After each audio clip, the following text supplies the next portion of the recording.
ভোটাধিকার সংবিধান স্বীকৃত নাগরিক অধিকার, আর এই অধিকার প্রয়োগের মাধ্যমে রাষ্ট্র পরিচালনায় অংশ নেয়ার সুযোগ পান একজন নাগরিক। চট্টগ্রামে এবারের নির্বাচনে সেই সুযোগ পাচ্ছেন বিপুল সংখ্যক নতুন ভোটার, যার সিংহভাগই তরুণ। নির্বাচন কমিশনের তথ্যমতে চট্টগ্রাম মহানগর ও জেলার ১৬টি আসনে এবার মোট ভোটার ৬৬,৮৪,৬৩০ জন, যেখানে ২০২৪ সালের নির্বাচন বাদ দিলে ২০১৮ সালের একাদশ নির্বাচনের পর নতুন ভোটার যুক্ত হয়েছেন ১০,৪৭,১৬৫ জন। জীবনের প্রথম জাতীয় ভোট ঘিরে এই বিশাল সংখ্যক তরুণ ভোটারের মনে উচ্ছ্বাসের পাশাপাশি দানা বাঁধছে নানা সংশয়ও। ভোটার হিসেবে আশা প্রত্যাশা এটাই যে আমরা যেন আমাদের ভোট দেওয়ার যে অধিকারটা সেটা স্বচ্ছভাবে পাই। আমার বাবা তারার ক্ষেত্রে দেখেছি কি তারা নিজেদের পছন্দের ভোটটা দিতে পারতো না, আনফেয়ারনেস হয়তো। আশা করি আমাদের ক্ষেত্রে আনফেয়ারনেসটা হবে না, এটাই আশা আমাদের। ভোটের বিষয়টা যদি হয় নিখুঁত, যদি স্বচ্ছ যদি হয়, নিরপেক্ষ যদি এখন কেউ নির্বাচিত হয়, তাহলে ভবিষ্যৎটা আরও সুন্দর হবে।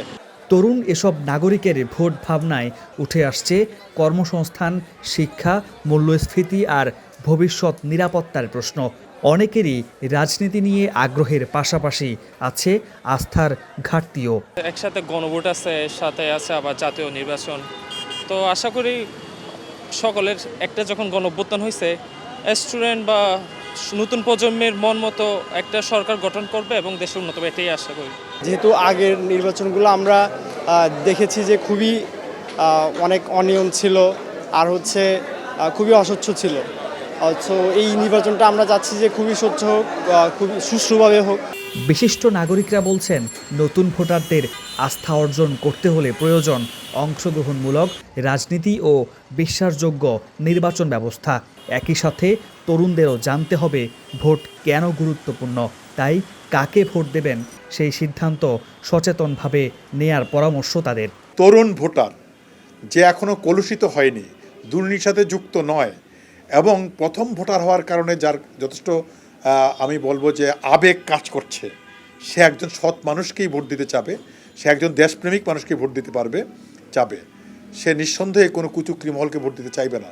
এবং সেই ক্ষেত্রে তরুণরা কিন্তু সেই প্রার্থী খুঁজবে, এবং যে প্রার্থী হয়ে গেছে এখন প্রার্থী বদলের আর সুযোগ নেই, এই প্রার্থীদের মধ্যে তারা খুঁজবে।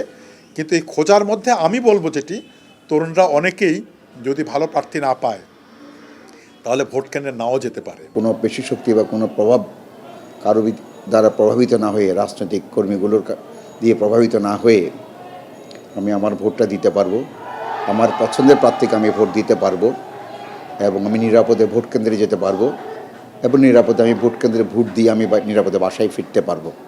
নতুন ভোটারদের হাত ধরেই বদলাতে পারে দেশের রাজনীতির ভবিষ্যৎ।